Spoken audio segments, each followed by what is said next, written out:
Welcome back to the West Georgia Gridiron Podcast. I'm your host, Mason Taylor. As always, joined by my father, my co-host, my producer, Mark Taylor. And this is our wrap-up episode of Semifinals Game 14. We're here, Mason, the state championships. Next week, Monday, Tuesday, Wednesday, we're going to get into all the Friday night's action from this past Friday, though. Who made it in, who didn't? And let's start by encouraging you to follow us and share us on all your social media pages where you follow high school football and listen to our podcast on Apple Podcasts and Spotify. You can watch the video version of it on YouTube channel, all at West GA Gridiron. All right, Mason, our fan zone, we're going to kick it off with this. So this may be Creekside, actually, here in Georgia, but this has gone viral. I don't know what this ref – really just don't understand after the last three Carrollton games what the refs are doing anymore. No, it's been more than three. More than three. Douglas County, North Forsyth. Well, Douglas County, round 1, round 2, round 3, round 4. That's 5 games. 5 games.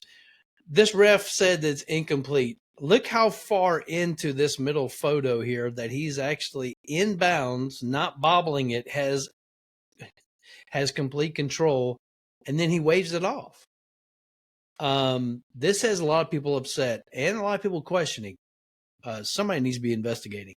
We've had these kind of calls, not that as blatant as that, but there's been things as far as that should be penalty calls that are just not being called in favor of bailouts for the other team playing Carrollton. And I'm just using Carrollton because that's the game I'm attending here in West Georgia on Friday nights. So I can't really speak to the other officiating at other games. But this has a lot of people concerned. How is it that a referee so far into the end zone, away from the out of bounds, that he could call this off? It makes you wonder, do these guys have money on the games? I really I don't want to speculate. I don't want to do that for GHSA because that makes them seem like they're not able to do their job at hiring the right people. I would never say that. I'm not saying that.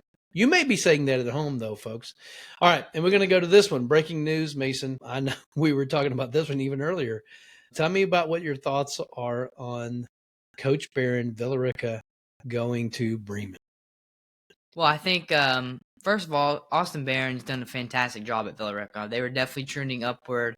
Obviously just won their first playoff victory in a while this season, beating Northgate in a resilient victory. And we attended one of the Villarica games against East Paulding to clinch the 3 seed. I mean, and he's done a great job with that program, and they're definitely trending upward. They have a lot of room to improve, but I think they've improved a lot as well. But Villarica is just a program that, especially in recent memory, they've had a lot of different coaching changes at the head coaching position. So to have someone to try to build a program was very key for them. I think he did it enough, but I still think they would wish that he would do it. I don't know if it's for the money that he's necessarily leaving. He is going to Bremen, I believe, to be the defensive coordinator. That's what I've heard. But no matter what reason he's leaving, I know that's probably to some of those players, sucks. And they definitely were trending upward yet again. But, I mean, he's not a bad coach. I'll put it that way. But I also feel like he got thrown in the fire pretty young. He's still in his 20s. And to be a 20-year-old something head coach in 5A, you have to be like Santavius Bryan of Grayson. You have to be like state championship level because it's just hard to be that young and that kind of, I guess, inexperienced at coaching, and especially being at a 5A school like Villarica. So it's tough to be in that position and be in the hot seat. But wherever he goes, I hope he has a great career there, great season, great tenure there. But he's definitely had I would say a pretty decent one with Villarica. They definitely were trending up. Yeah, well, there was a comment on Instagram. It's Z_Mark CCX.P4T, whoever you are, says, that's so sad, bro. Well, I'm sure it is for your fans, for your players, but he felt that was the best move. He's a very likable person. Yeah, I like it. All right, and then we're going to close out our fan zone with this one.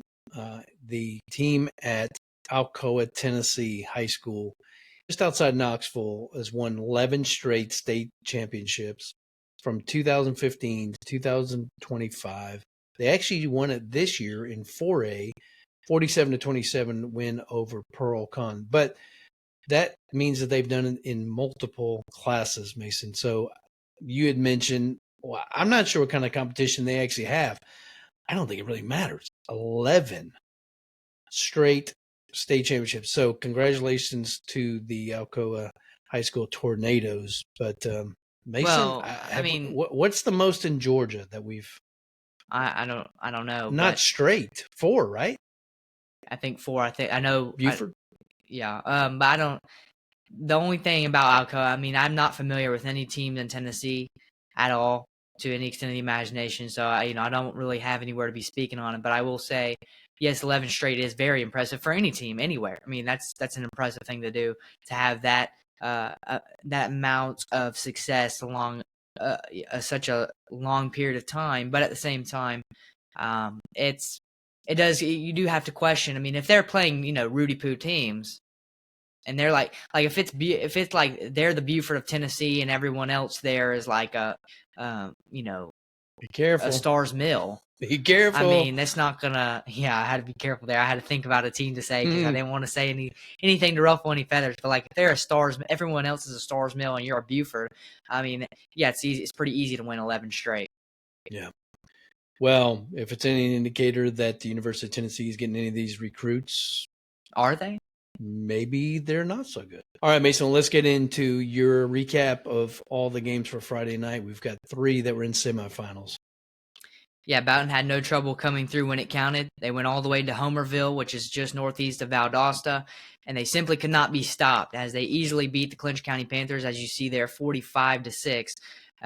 This is now the 11th game this season out of 14 that they've won by 20 points or more. And senior Caden Prothro, he's been in the news a lot recently because he broke the single career touchdown reception record. He had 4 touchdowns in this one, 2 receiving. He had a pick 6, and he also blocked a punt that he returned for a touchdown. 4 receptions for him, 113 yards. Again, if half of your receptions are for touchdowns, again, that's an incredible performance there. And he's scoring in all 3 phases of the game, which when you look at that for a Lincoln County, when you're coming into that in the state championship, that should be really scary to them, that you have a guy that's 6'6", 210, 15 pounds, who's a 5-star. He's going to Georgia. Not only can he score on offense, he can score on defense, and he can score on special teams. And it's not necessarily in the return game. I mean, he's blocking stuff as well. So that should be pretty scary to them. But senior quarterback Josh Hopkins in this game also 9 of 13. For 174 yards. Both of those touchdowns he threw went to Prothro. Sophomore running back Josh Chandler, he had 104 yards on 13 carries. And then also sophomore linebacker Gavin Palmer stepping up, having 10 tackles on the night. And Bowdon held that Clinch County team, who, by the way, coming into the playoffs, Clinch County was ranked number 2 in 1A Division II. They were ranked on top of Bowdon by 1. Bowdon was 3, Clinch County was 2. And Bowdon held Clinch County to just 87 total yards of offense, which, what are you doing? Pause. I don't know what it's doing. You may want to repeat. I don't know. Well, stop messing with it. Go back. Just repeat it. Go back. Oh, it did switch, didn't it? Okay, go ahead. And sophomore linebacker Gavin Palmer, 10 tackles. Bowdon came into the playoffs ranked 3rd in 1A Division II. Clinch County ranked 2nd. Bowdon held Clinch County to just 87 total yards of offense, which is incredible for any team. But Bowdon, of course, remains on target to win a 4th straight championship, a feat that only 3 previous schools have accomplished. You just mentioned Buford. West Rome, who's obviously no longer in existence, they've done it. And then Eagles Landing Christian also has done a 4-peat. So they're trying to do something only 3 other teams have done. But the 39-point loss is the largest for any team coached by head coach Jim Dickerson, the head coach of Clinch County. So that's a pretty impressive feat for the Bowdon Red Devils to accomplish. And Jim Dickerson, he's won 5 state titles at Clinch County, the last one being in 2018. Wow. But Clinch County's their best season since winning the 2018 Class 1A championship. They finished 13-1. Again, Jim Dickerson, I believe he left Clinch County, and now he's back for a second tenure there. Obviously won all those state championships I just mentioned with Clinch County previously in his career. But for Bowdon, look, there was a lot of questions coming into this game. There was a lot of questions, after game 1 when they lost the fellowship, got blown out. lost to Heard County. So the two hardest games they've had all year were both on the road, and they both lost. So there was a lot of questions and a lot of concerns coming into this semifinal for Bowdon, because they haven't really proven they can beat a ranked opponent, and if they could, they didn't do it on the road. So Bowdon, I mean, again, and this was also their first ranked opponent since the Heard County game, because their region is so awful. But Bowdon went down there, and again, I had this one being 27-21. I thought this would be a 6-point game, a one-score game. These two met last year in the quarterfinals. Bowdon won 31-13, but to go down there, I don't think anyone saw them putting up 45 points and holding Clinch County to 6. I mean, especially when you hold them under 100 total yards. But if I'm Lincoln County, I don't care how good my defense is. I don't care how good my running game is. That scares me right there, that a team in Bowdon can go all the way down to the Valdosta area and whoop up on a team that was ranked above, was undefeated previously coming into this game. And, I mean, honestly, they were a good team. They had a good defense. They had a good offense. I mean, there was nothing about Clinch County that looked like they couldn't compete with Bowdon. But Bowdon went down there, and again, if I'm Lincoln County, Lincoln County's in the state championship now for the first time 20 years, and none of those kids on that team right now know what it's like to face a 3-time state champion in Bowdon in the state championship game.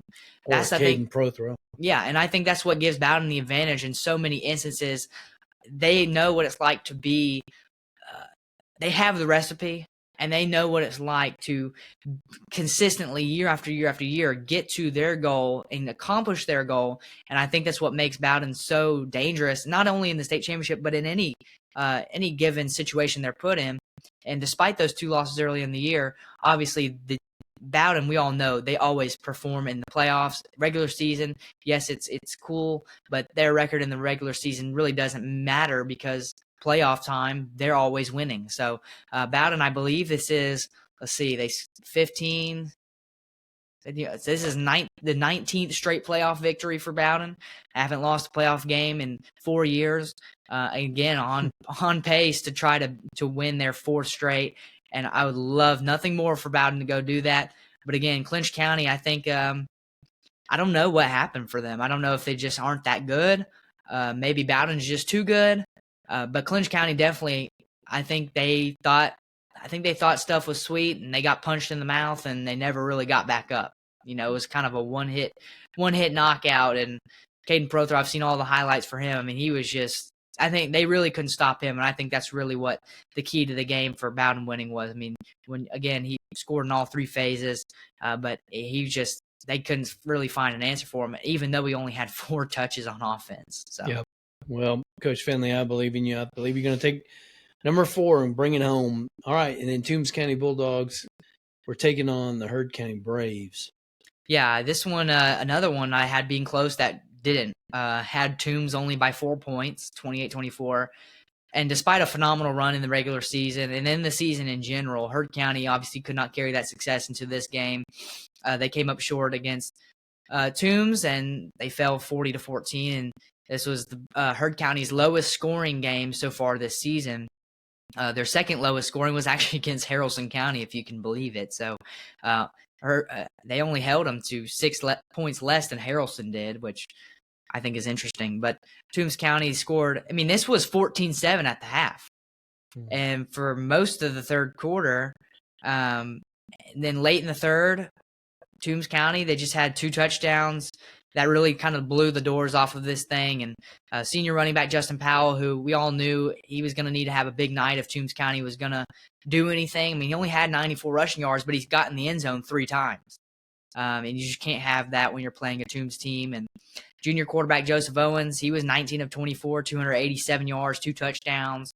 You had sophomore athlete Nick Carroll, who's a tremendous safety. He was getting it done on the offensive side of the ball, having 162 receiving yards, 2 receiving touchdowns. And also you had senior linebacker Hayden Roy, who I believe just signed with Mercer. He had 11 solo tackles, also sacked Ethan Tisdale twice. So Heard County, again, this first half was close. It was a 7-point game.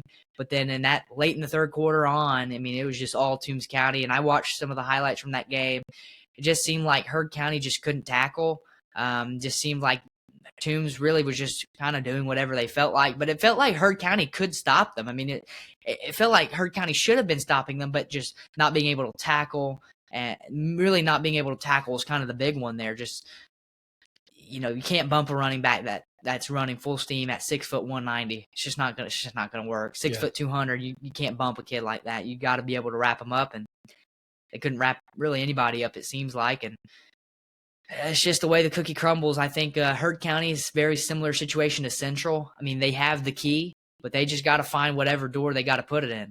And that's kind of, I think, where Heard County's especially at, because, I mean, they were, again, one win away from their trip to Atlanta.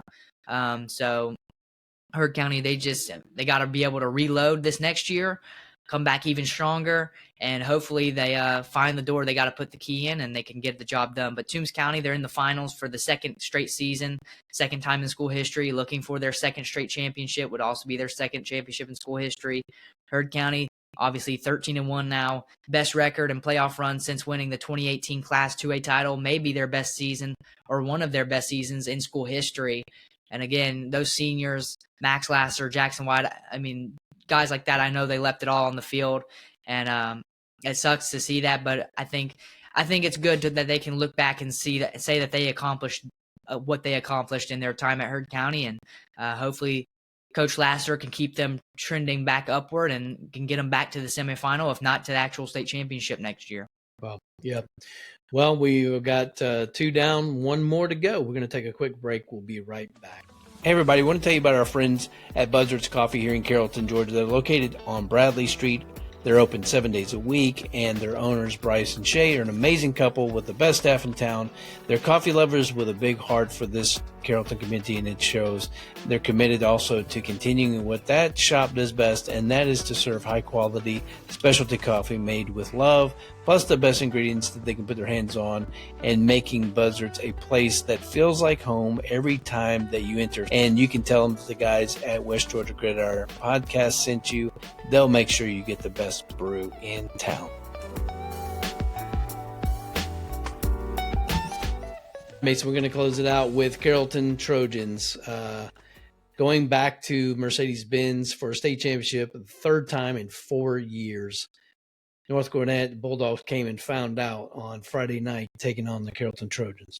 Yeah, 2 teams obviously on the hunt for playoff glory. Carrollton was the only team who walked away with it, and they really took it to North Gwinnett. I'm not going to say for full 4 quarters. I'm going to say for 2. I will explain why in a minute, and I'm not trying to be too harsh on Carrollton, but them being my team, I tend to want to do that more. But 48-21, still a fantastic victory. Now 13 of 14 games won by 19 points or more this season, which is fantastic. Carrollton was up 27-0 at the half. Senior running back Cam Wood rushed for 108 yards. Freshman quarterback CJ Cipher was 12 of 20 for 226. Senior wide receiver Peyton Zachary, 5 receptions, 172 yards, touchdown.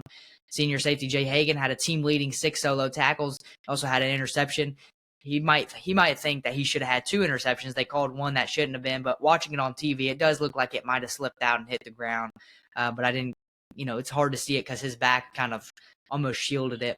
But ranked number 1 by Max Preps, obviously Carrollton's positioned to win its first national title, which I understand why it's that way, but I don't really like it because there's not really a national championship bracket or playoff or anything like that. So it's kind of just like a figment of your imagination.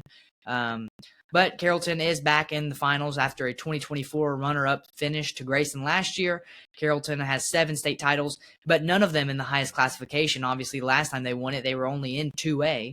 And North Gwinnett obviously finishes 12-2 with its first semifinal run since 2019. And again, that Carrollton 2A, the last time they won the state championship. They went in 2010, they were in 3A, lost. They went in 2013, was in 4A, lost. Went in 2022 in 7A, lost. And went in 2024 in 6A, lost. And now they're back in 6A 2025. Hopefully they can bring it home.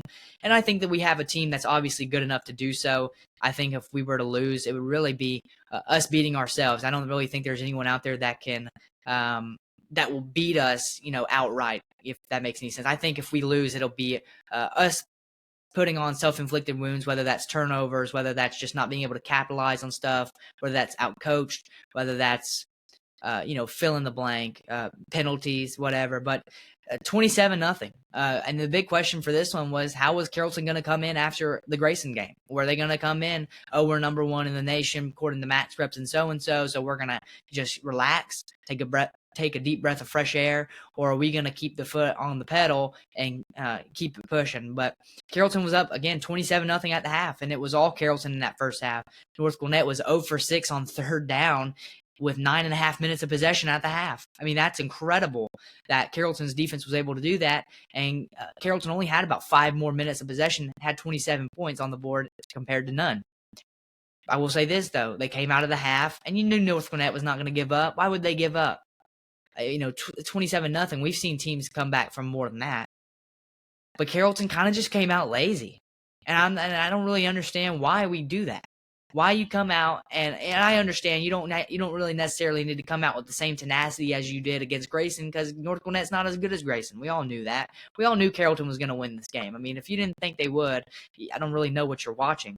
North Gwinnett's a good team, but they're not Carrollton. They're just not at their level.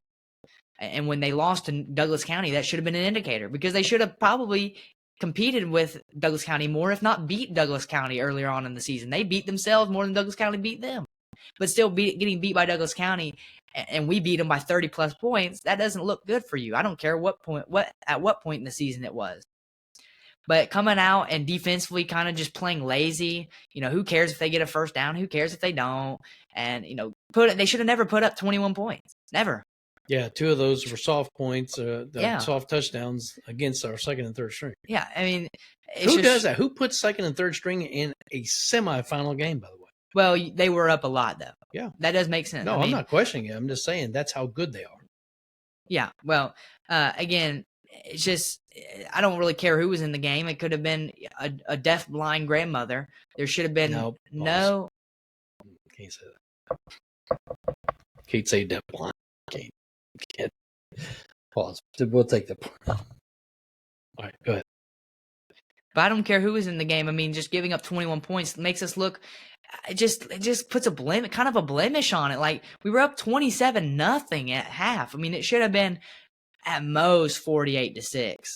And we went for a 2-point conversion at the start, which I think was an interesting call. I don't really know what they saw. There was no, I mean, they covered it perfectly. They lined up to cover it perfectly. So I don't know why we didn't just take the extra point, but whatever. I mean, you do that against Buford. I mean, I don't really know if that's going to be good enough, which I'm not going to question it. I mean, we've beaten so many good teams. We've beaten Grayson. We've beaten Gainesville. Put a team in there.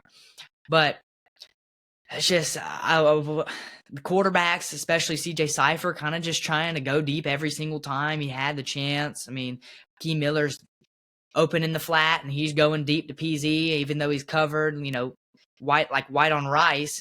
And I just don't really understand why. Like, he didn't really have 6 incomplete. He didn't really have 8 incompletions. He had 8 incompletions because he tried to throw it deep to Ryan Mosley probably about 5 times, even though he wasn't open, and probably to PZ about 3 more times. And that stuff kind of does aggravate me a little bit, because it's just like, just win the game. Stop trying to go deep. If it's not really open, don't really go for it. You just don't try to stat pack or show out or anything like that. Just go out there and get the win. And Holtzclaw, I mean, he wasn't as bad as trying to make stuff, out of nothing. But miscommunication, which ended up being a fumble. I don't really know what that was about. That was in the first half, I believe. Just some miscommunication. Yeah, miscommunication. Don't really know what that was about. But Nick Archer, the running back, is freshman, getting in the end zone, I believe, twice. I believe Cam Wood got in twice.